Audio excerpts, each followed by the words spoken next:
the main defenses that people make to show or argue that we had to have gone to the moon. And they often say that there would have been so many people involved in the conspiracy, it would have been impossible to keep it quiet. The only people who would have known about the hoax would have been those on a need-to-know basis, and that would have been very few people. You have your astronauts, you have the people filming everything and building the locations, and you have the people authorizing it, and that's it. Everybody else would have been doing their one task in the line and sequence of events that they were responsible for. And this segues into another defense made by people who believe we went to the moon, and that is, why didn't NASA have them do things over after they made mistakes? And the reason for that is that this was live, and not everybody was in on it. And those hundreds of people you see at Mission Control, they're not in on it. You got the surgeons, they're monitoring the heart rate. You have the data guys, they're monitoring whatever is coming in on their feed. And everybody is looking at a live event, and all over the world, people are monitoring a live event. Here again, from the same mission, Apollo 16, we have an astronaut who is about to get up. Give me a hand.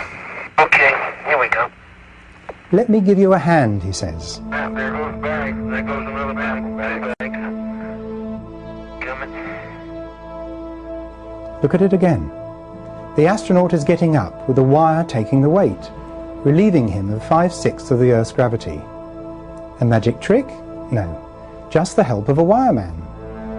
This is a slow-motion jump that would have been seen live on TV. And here it is at normal speed.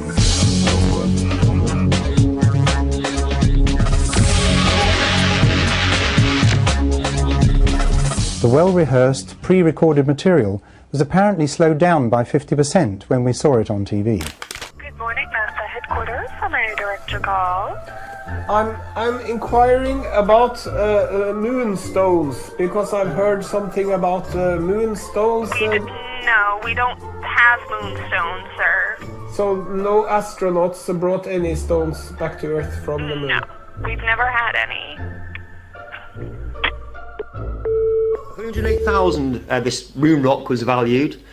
That was given by Buzz Aldrin and Neil Armstrong to the Dutch Prime Minister. Only it's petrified wood. There's been tests on it.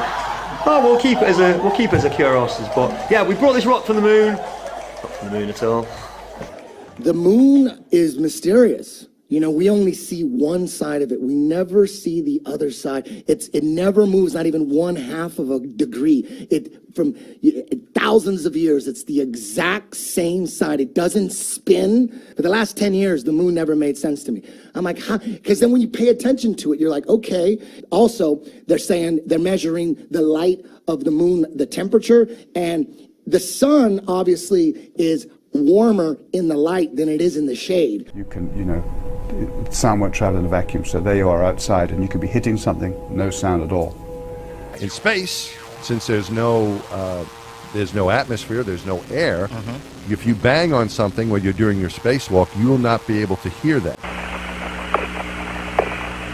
And this leads us to the dilemma of our final segment. All modern astronauts, such as Piers Sellers and Mike Massimino, claim to hear absolutely nothing when they're out on the International Space Station in the vacuum, banging away with metal tools and objects, whereas during the Apollo missions, all kinds of sounds have been recorded that should not be possible if they are on the moon in the vacuum of space.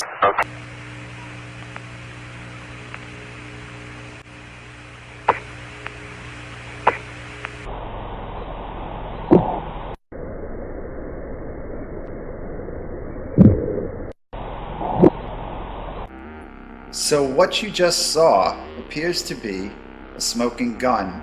That scene, which was broadcast live to the world during Apollo 15, shows astronaut James Irwin. He takes this cord or band off of a canister, and those canisters are in the mesa table, which Irwin is standing in front of. He unravels the cord, which has 2 metallic locks at the end of it, pictured here. They look like bullets. He takes that off, he unravels it, he reaches back with his right hand, and he throws the cord away. Let's take another look at it.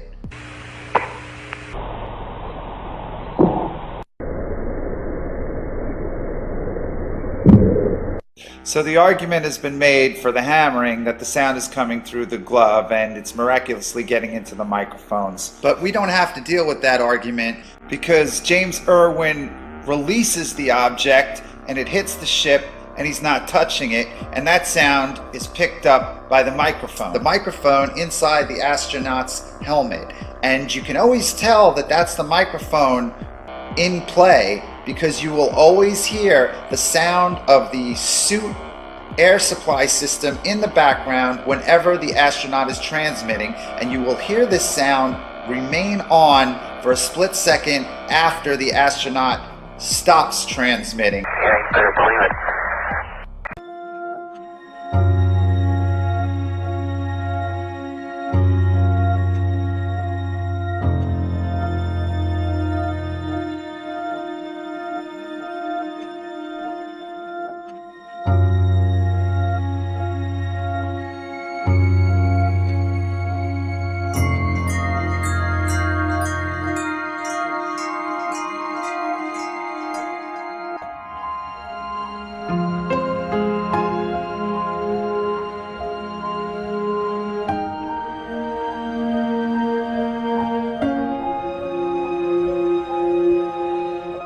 You're saying I'm just saying I don't something- trust it.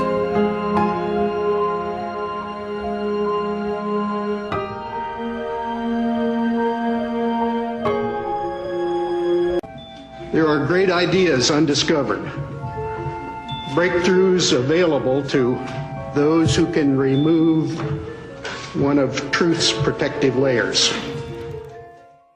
That when examined, these images suggest that man never went to the moon at all. This famous scene of man taking his first steps on the lunar surface is one of the most recognizable in history. But why are such important images so grainy and hard to see? And we're getting a picture on the TV. You had a good picture, huh? NASA claims it's the result of 1960s technology.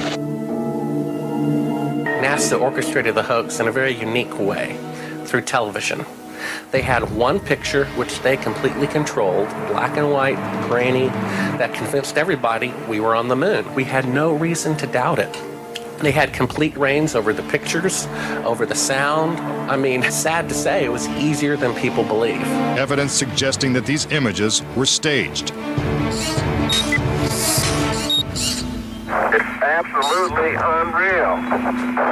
Although it appears that the astronauts are moving in the moon's gravity, which is 1/6 that of the Earth, Percy notes that when the speed of the film is doubled, the astronauts appear to be running as if in Earth's gravity.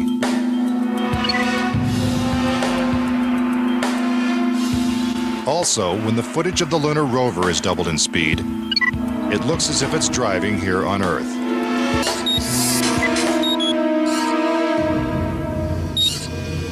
If there is no air or wind on the moon, why is this American flag waving?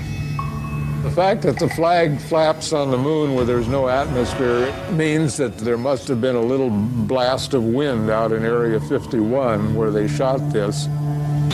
The pictures that we see that allegedly were taken on the moon are absolutely perfect. But with closer examination, Casing says flaws begin to emerge. Unfortunately, errors were made which are now being discovered. Point out that lighting is a major flaw in the lunar photos. Case in point, on the moon, the astronauts' only source of light was the sun. They had no extra lighting, no flashes or things like that. Yet in this photograph from Apollo 14, the shadows are cast in different directions, suggesting multiple light sources. The shadows cast by the rocks in the foreground should have been east-west, like the LEM shadow. And in this photo from Apollo 17, again the shadows are pointing in different directions. Outside in sunlight, shadows always run parallel with one another, so the shadows will never intersect.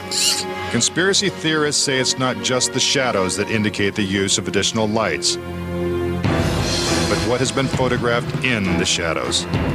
For example, here's an astronaut who descends into a huge shadow cast by the lunar module.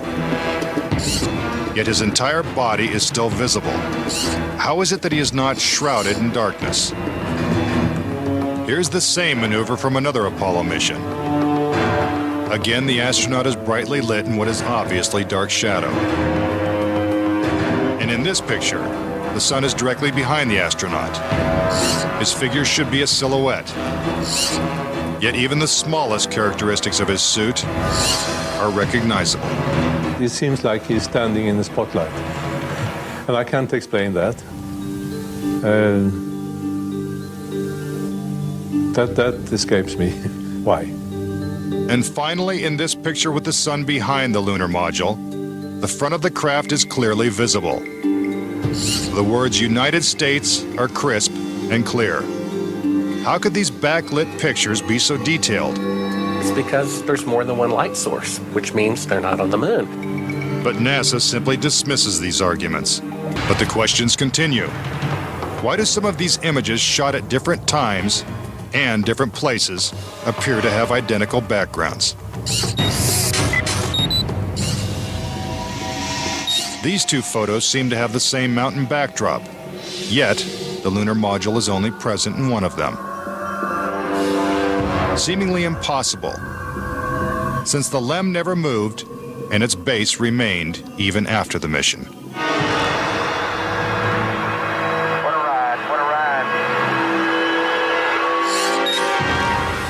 Some suggest the same artificial backdrop was used when shooting two entirely separate pictures. Background discrepancies are also apparent in the lunar video. The best evidence are some pictorial anomalies in the photographic record of the trip to the moon. There is one for Apollo 16 where the same shot, the same hill, appears in 2 different days. This tape was shot on what was reported to be the first of Apollo 16's lunar excursions. But it couldn't pick a better spot. And this video was from the next day at a different location. It is the most beautiful sight. NASA claims the second location was 2.5 miles away. But when one video is superimposed over the other, the locations appear identical. Even closer examination of the photos suggest evidence of doctoring.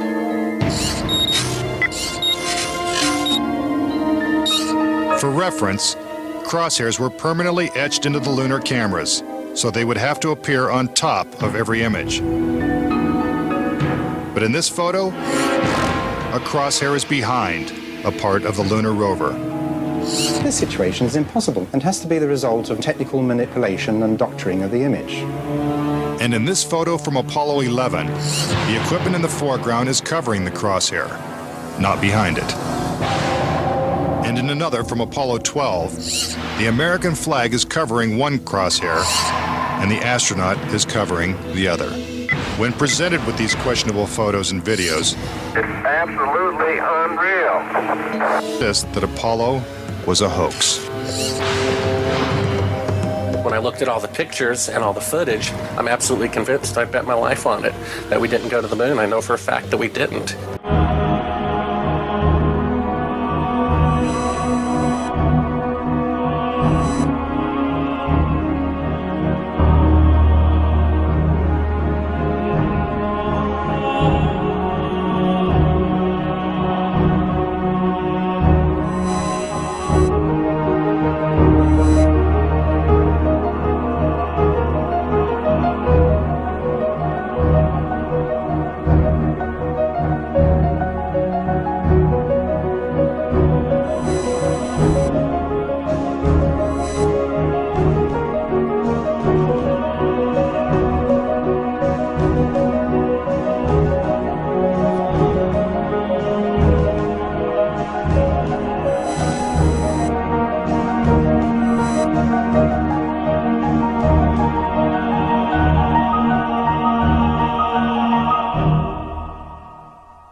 astronauts moving in slow motion is another hallmark of the Apollo TV footage.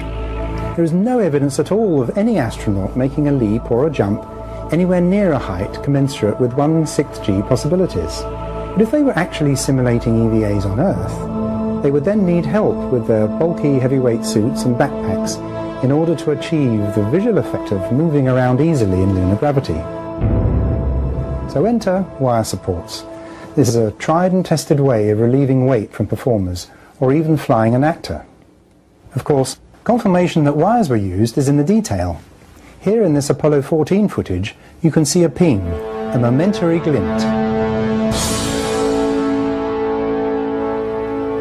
And again, run slowly.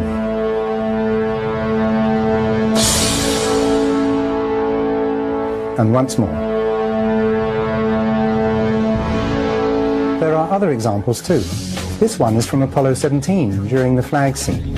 You can see the ping at the top of the frame.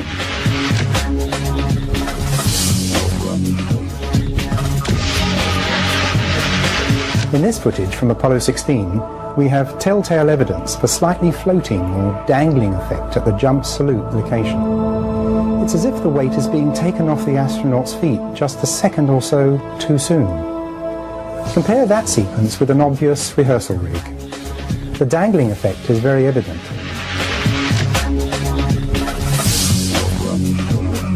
And here again, from the same mission, Apollo 16, we have an astronaut who is about to get up. Okay, here we go. Let me give you a hand, he says. Ah, there goes bag. There goes another bag. Bag. Coming. Look at it again. The astronaut is getting up with a wire taking the weight, relieving him of 5/6 of the Earth's gravity. Okay, I don't claim to have found the wires, but I do think I found the attachment to the wires. This is the OPS, oxygen purge system.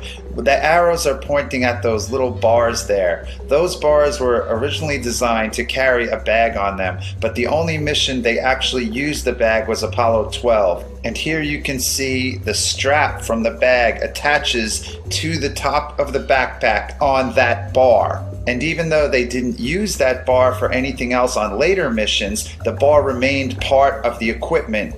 What is not part of the equipment and has never been spotted before, as far as my research has revealed, is that there are little tiny rings that hang out of that bar compartment. And I could only spot these in this one clip from Apollo 16 at Station 5. But in this clip, you can see them quite clearly, and you can see them dangling, and you can see the shadow that they make. And there is no official explanation for those rings. And this in a mission that has been analyzed to the nines. No technical manual, no internet discussion, no mission report mentions these rings. And if there were wires carrying the astronauts around and making them do all these herky-jerky moments and jump up in the air 5 feet straight and lope around the so-called lunar surface, then the wires were attached to these little rings.